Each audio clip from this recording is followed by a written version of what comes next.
What's up, guys? Pittsburgh One Piece back again with another deck tech for you. Today we're going to be talking about Red Green Law Leader. I'm joined today by Tyler and Tanner. Hello. Hello. And I guess without further ado, let's jump right into it. On the first slide here, we have our deck list as always. It's a Law is a pretty weird leader. I would say there are a lot more one costs in this deck than you normally play on any other deck, and that's due primarily to his leader ability, which we will get into in just a moment here. And So, this was one of the topping lists from the most recent online regional as well. yeah, these ratios were taken card for card from a recent topping list. So on our first slide here, we have the most important card in our deck, our Law Leader. His ability, Activate Main. Once per turn, you may spend 2 Dawn. If you have 5 characters on your board, that is if your board is full, return one of your characters to the owner's hand, and then play a character with a cost of 5 or less with a different color as the character returned. So the high number of one cost characters already coming into play here, you want to flood your board. You want to make sure you have a full board as often as possible to make this effect work well. You can pop back, or this leader ability gives you the ability to play down your 2Ks, for example, like play down an Otama or a Brook or a Makino, and then pop it back to your hand at a later point to use as a 2K counter and put down something with a little bit more relevance from your hand. And we'll be going through all of that in just a moment here. First, we've got some of or a few of many one-cost characters in this deck. We play four of the Tony Tony Chopper blocker. Pretty self-explanatory. One-cost blocker, something you can throw down to both protect yourself and fill up your board as quickly as possible. Play 4 copies of the set 1 Nami. On play, check exactly 5 cards from the top of your deck. Choose a Straw Hat character other than Nami from among them and add it to your hand. So, one cost character that cantrips, that adds another card to your hand to also enable you in getting the board as full as possible as quickly as possible.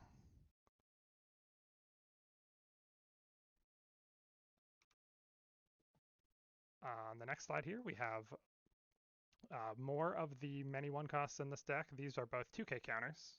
Otama being on play, give one of your opponent's characters minus 2K power, which can be relevant for trading as well as for using the Jet Pistol event, which we will see later in the deck. And also Vista. And Vista too, yeah. Mm-hmm. Yep. And Makino, the menace that she is a one-cost character that can rest herself.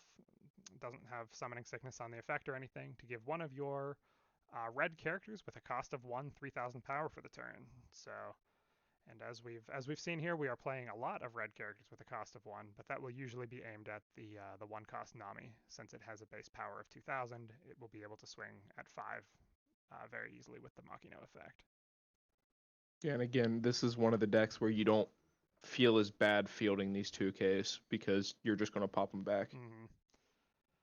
So being able to slam down a Makino, use its effect, swing at 5K with a Nami, and then assuming you have a full board, using your leader's ability to pop the Makino back to your hand and play some green character with more relevance is a pretty powerful play.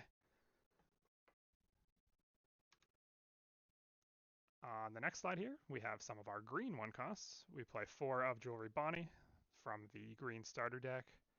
Has Activate Main once per turn. You may rest this character, pay 1 Dawn, check 5 cards from the top of your deck, and add a Supernovas type card to your hand, and put the rest at the bottom of your deck. So another card that comes down for only 1 Dawn and turns itself into another card, which you can use to keep your board full. This is definitely the MVP of the deck. Yeah, every one of your bombs that we're going to kind of see later on pretty much is all a supernova, and it can also grab some of your other cards like this, like the beige right by it Mm-hmm. as well. And again, Very, very oppressive. yeah, and again, just like Machina, it can come down, use its effect, and if your board is full, you can leader ability, pop this card back to your hand, and drop a more threatening red card, while also protecting it since it's no longer rested. Which, playing against this deck is pretty annoying when all you want to do is clear your opponent's board and they just keep bouncing things. Yeah, the main goal of this deck is to get value off of Bonnie and Nami for the most part, and Dodon, and we'll get to that. And then try to keep as many characters standing as you can. Yeah, then your opponent can't interact with them, and they're usually pretty sad because then you swing at them a million times the following turn. Yeah, it's definitely all of a sudden your opponent feels safe at 3 life, and then they just die And then out of nowhere. Yeah, then suddenly you swing 7 times in a turn and they're just dead, yeah. And 3 copies of the Capone blocker. Same deal as the Chopper. He's a 1-cost blocker that protects you and helps fill your board up. Also, color requirement too. Chopper's red and he's green, so it's kind of, you have the option to swap into. Yeah, for the leader ability specifically, since you have to swap to a different color. Yeah. So we are on 4 Choppers and 3 Capone. Is there a green target that we are preferring to swap into? Is that why we're up 1 Chopper? I'm trying to decide. Yeah. Law blocker. Both Law Law Blocker and Law Restander are both. Okay. Yeah, those two are the main components of the deck for like finishing power. Sounds good. All right. Moving on to our 2 costs, we play 4 of the Brook. He is a 2k counter at worst. And also, when you field him, you can give your leader or one of your characters 2 rested Dawn cards. So he is able to come down.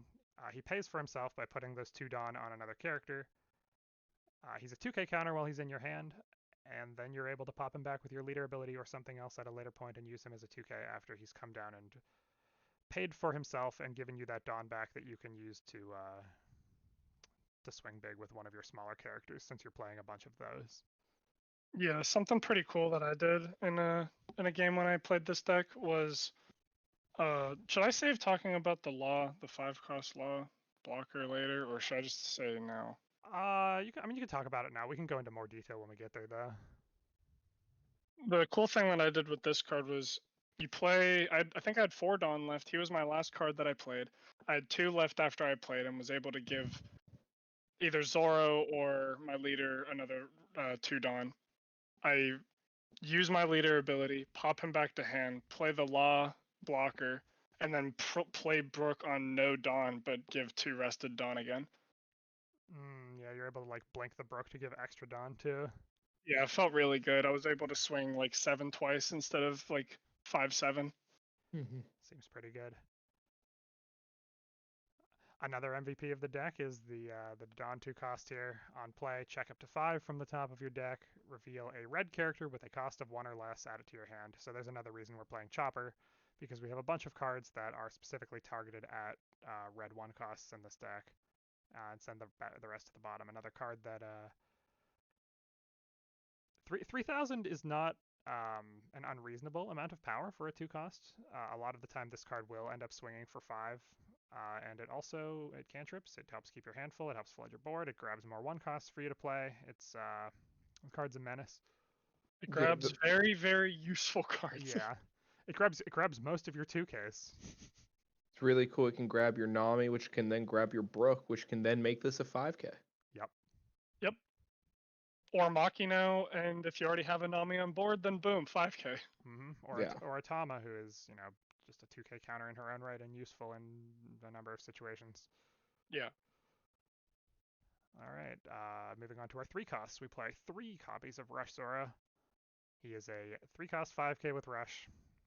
You slam him down and you swing for the big number, and your opponent takes damage, and you win the game. I mean, this card is the MVP of set 1 red. Yeah. I mean, and it's continuing to see play in most red decks to this day. I mean, the card Rush is really, really oppressive. And the fact in this deck, when you have Rush, means you get a lot more swings than in a normal deck. Yeah, I mean, True. this card, I would say is probably the win condition of this deck. This card, you are able to like blink multiple times with your laws, or blink into it with your leader ability or your blocker law, and just swing 5 to 7k multiple times over the course of a single turn with this one character. Yeah. Being able to have law leader is just like swing 5k 7 times, win the game. Yeah. You don't care about people blocking or countering over as long as you can swing more times than they can counter or block. Yeah, you just bleed them out of hand slowly and they just die. Yeah. And the reason we're not on 4 copies of this card, despite the fact that it's the win condition of the deck, is you don't really need more than 1 or 2 over the course of a game, because you just recur a single copy of it for the entire match. You also have your Nami to help assure you grab it and see it as well. Mhm. And you also have your Bonnie, which can grab it or see it as well. Yep, So he's a supernova, yeah. Just it's a target for everything, and it is the keystone of the deck for that reason, I would say. My favorite card, Vista. 2 copies of Vista. On play, kill a 3k or kill one of your opponent's characters with 3k or less power. Doesn't have to be rested, doesn't have to be standing, no other conditions attached. He is a 3-cost 3k that just kills a thing. Yep, which can kill 5Ks with your Otama. Which is usually pretty good on its own, but into, say, like the mirror match or against aggro, you being able to blink and recur copies of a card, this card's pretty good. You can use it multiple times over the course of a game. That won me games in the top cut regional, online regional. Being able to recur Vista over and over and over. Yeah, it's gross. And also, never mind, I lost what I was gonna say. Yeah, I mean, the fact into the mirror, you pop their cheap blockers, you destroy their board. Into red itself, like Zoro, you pop their Sunny. I mean, it's pretty impressive, and they're being able to Otama, Visa, kick out Marcos in the Whitebeard mirror or matchup. Yeah. A lot of of Kiku for like their first turn play. Yeah, there's a lot of use cases for this card. Only a 2 of, because of the fact that it's recurable and the fact that this deck is so hard to fit everything that's so good because these colors are disgusting. It's also not searchable on anything. That's true. Until next set. So you do just kind of have to draw into it with this deck. Yeah. Once we have our Izo from set 3, there you go. True. All right. More 3 costs. We play, speaking of Izo, 3 copies of the Izo Green 2K. It's another 2K that has a relevant on play effect, so you're able to slam it down, tap down a thing, whether that's a blocker you need to get over or something you're trying to kill, and then leader ability or law blocker, and bounce this card back to your hand and play something more relevant. I would say that Izo is very, very good into black for Borsalino specifically. Tapped on the Borsalino blocker, yeah. Yeah, because you are unable to interact with him otherwise. I think being able to force them to either counter more or remove that Borsalino faster is the reason of why this card is played. Yeah, I mean, Borsalino and Marco, 2 4-cost really annoying blockers that are really sticky and hard to deal with. Yeah, and this just lets you ignore them. It's a good card. I mean, it's at worst it's a 2K in matchups where the tapping a thing doesn't matter. So I mean, you take those. Looks like 2 copies of Otama's Best Friend, the Jet Pistol event. With Otama's, this card can kill just about anything that's threatening, even like Odin's against green. Card's gross. Probably one of my least favorite cards in the game to play against. It feels so bad when one of your characters you've worked so hard to curve into, honestly, just gets punched by Luffy and dies. But it's such a strong card. It's so good, yeah. You know, that's the bane of every kid player's existence back in set 1. You see you see them grab the jet pistol, you know they already have the Otama because they always do. And then you just say goodbye, kid. I miss you every time. I mean, especially in this deck, they always have Otama in hand because they Mhm. slam it down, pop it back to hand. So And also And now Dawn can grab it. yeah, I was gonna say with the Dawn now, it's very likely that they'll see it. And again, this is grabbable off of Bonnie and Nami, so playing a lower count's not as big of an issue. Also, triggering this card's disgusting. It kills Borsalinos. True. Tanner would know. Yep. I don't want to talk about it. All right, moving on. Some of the other MVPs of the deck, the 2 green 5-cost Laws. So the blocker Law 5k, he is a 6k blocker, no counter power. On play, you can return one of your characters to your hand. If you do, play a character with a cost of 3 or less from your hand. Unlike the leader ability, there is no color requirement or anything here, just that the character you play down from your hand has to be 3 or less cost.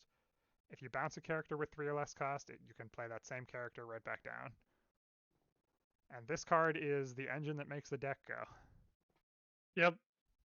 This card makes Zoro go burr. Yeah, you get a full board, leader ability, pop back like a Nami or an Otama or a Makino that you have made use of already, back to your hand, slam this card down. After you've attacked with your Rush Zoro or something, you pop the Rush Zoro back to your hand, pop the same Rush Zoro back down and attack with it again. Yep, or you could do Vista if you're into the aggro matchup and just start popping board. You can do everything. Mm-hmm. Yeah, this card is absurdly strong, and in this new format, you know, we're seeing there's more ways to interact and kill this card, but you still get enough tempo just on play that it doesn't even matter that they have ways to out it, with black being one of the major contributors to outing this card. They still feel the pain of you just being able to out tempo them potentially with the interactions that this thing sets up. Yeah. Plus, it's just it's a 6k blocker that you play for 2 Dawn. Yeah, that's the worst part of it. Yeah. Like you look at the costs on cards and you can just pretend it's not there because this is a 2-cost card when they actually play this, and then it gives them additional value to give an additional swing with their Zoro all the time. Yeah, it's really cool. Or you just restand your Zoro and prevent it from dying, and then go in for the kill next turn. I mean, that's another versatility of the card. Well, speaking of restand, yeah, speaking of attacking with your Zoro a bunch, I also just realized for the first time now that this card has 1,000 counter power. Yes. 5-cost Law, on play, choose a Supernova or Heart Pirate character that is rested with a cost of 5 or less, and stand it up. Set it as active. So your Zoros, your the blocker Law. I actually like being able to swing with my blocker Law. You go like swing at 7, and then they go, oh, he's swinging with his blocker, and you just go 2 Dawn, stand it, pass. Yeah, you don't even have to attack with the thing you stand. You can set your blocker back up or your Zoro back to active and make it so that your opponent can't interact with it, and then go for the kill the following turn. There's a lot of options with this card. It's very gross, and it again is it's a 6k power character that with your leader ability you get to play for 2. Yep. And the fact that it has counter power is also relevant. I mean, you don't play this deck has a lot of cards that have no counter power. But the fact that you run a decent chunk of 2Ks and you have a ton of blockers kind of balances that part of it out. For the most part with the deck, you want to be taking your early damage though, so you can have cards to actually flood your board though. So you want to take like the first 2 damage probably like guaranteed without countering. And then you have a big enough hand to flood your board and start doing Law things, and then your opponent gets preoccupied with dealing with your giant board that's swinging at them 5 times a turn, so they can't really hit your face as much anymore, especially through your 6k power blockers. Yeah, and then you still have your 2Ks to back it up. That's the dream scenario for this deck. Yeah. All right, and the last 2 cards we have in the deck here. are 2 single copy tech options. We play one of Basil Hawkins. If he has a Dawn attached to him once per turn, if he battles an opponent's character, note just character, not leader, you can set him back to active. So yet another card that can restand and attack multiple times in this deck. And the Rush Luffy that gives you an option to attack through blockers. It ignores blockers if it has 2 Dawn attached. And also being a card that you can spawn off your leader ability.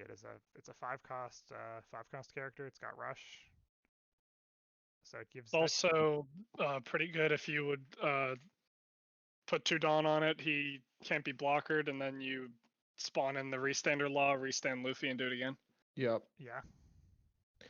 I have ran into this card forgetting that certain decks still play it because it's fallen out a little bit of the meta, but when they do, it is absurd when you forget this card exists. Yeah. And then they slam it down, and you go, "Oh, I can't interact with that. That's an 8K swing." yeah, minimum. I mean, Yeah. normally it's even more. I mean, the card's really solid, very, very gross when. With Law specifically, you get 2 9K swings after you restand it. Yeah. And for Basil, I think he's very good into the black and green matchups. The board-based decks that are in the meta right now. Yeah, because this deck does have trouble clearing board because you have to rest your characters to attack the board. Mm-hmm. And then your board gets wiped faster than theirs does. You lose hand, you lose the game. Yeah, I said board-based decks. What I meant is like mid-range decks against like decks that value board with larger characters. I mean, this would also be this card's also solid into the mirror It's because probably if they decent into other. once they yeah. swing with a Zoro, well, then you're going to kill their Zoro. Like you have 2 chances to kill it. I mean, this card was my favorite card besides Kid in set 1 and the set 1 meta. Not a lot of people were on the same boat as how highly I was on this card. But I still think this card is very relevant, even with more destruction existing. It's just so oppressive if this card's allowed to stay on the board. Even if it's not, it's a threat for a massive removal. Yeah. It's a big tempo swing either way because you're going to have to waste like half your turn trying to remove it anyway. Until he gets jet pistoled. Yeah, that's 4 Dawn. That's like half your turn. I guess that's true. Till it gets garped for free Yeah. after they have their 10 drop down. Or But I mean, again, it's situational, right? You don't have to field the card if Right. that's the case. Yeah. So if you're in a matchup where it's good, you play it. Otherwise, it's one dead card. Yeah. yeah, I mean, it's situational there, but it's searchable off Bonnie. Yet again, Bonnie being the MVP. Mm-hmm. Yeah, Yep. Bonnie and Nami both grabbed the Luffy. Bonnie's disgusting. Bonnie, I think, is more of an MVP than Nami. You try and save your Bonnies for the most part if you can. I mean, the best part is if one of your Bonnies lives, it's not an on-play effect like Nami. It's a once per turn you may use this effect. Yeah. So you can just keep looping if your opponent decides to let your Bonnie live for whatever reason, or if they can't kill it through your your 2-cost 6K blockers. Woo! Woo. All right, and on the back end here's the deck list again. As Tyler mentioned earlier, the deck likes to have cards in hand, so if you're playing this deck, you usually want to go second if possible, so that you can get that first draw, have extra cards in hand, flood your board, fill it up, bounce back a red character, pop down the 5-cost Law, and start smacking your opponent in the face. Yeah, that's pretty much all there is to it. Yeah, the only thing, another call out kind of with those tech cards that some people play is the 5-cost 6K X Drake that KO's arrested cost 4 character on play. That's just another option, kind of where we see that Basil and Luffy as a potential slot that you can put in. Yeah, so you could leader ability into the X Drake and get some extra board removal. He's like super Vista. Having tested that card, it's very, very strong into green. But if you play that into like Ivankov or Black, then Mhm. you kind of cry, Mhm. and it's a dead card. It is a 1K, sure, but then you're missing out on your Restandard Law, your Blocker Law, maybe even Basil to try and kill the board. Yeah, I Yeah. mean, Oh, it's again, situational. Yeah, You play it as like a W- one or a two of it, just goes in these tech slots if you feel the need for it. yeah. List tight. This is very tight. Yeah. yeah, the fact that you are on like you can get away with playing 3 Zoro in a deck that wants to always see at least 1 Zoro because of your amount of searching, because of the power of the leader. Mhm. It's pretty solid. Yeah, every single law list that I've seen is always has about 10-ish different cards. Mhm. So it's all up to preference and on how you play. Yeah. But for this guy, if he's watching the video, congrats. He made top 16. Yep. All right, and at the end here, as usual, we've got all of our relevant links. We've got the One Piece community Discord for this card game. If you feel the need to talk to people about it, that's a pretty jam-packed Discord with market discussion channels, card discussion channels, and what have you. If you're looking to buy, sell, or trade cards, there are NA and global buy, sell, trade groups that are not owned or operated by any of us, but we do use them to pick up new cards for sets. There are usually people trying to move cards for pretty good deals there. And I think that's about it. Any closing thoughts? Room. Room. Room. And with that, Pittsburgh One Piece signing off. We will see you guys again later.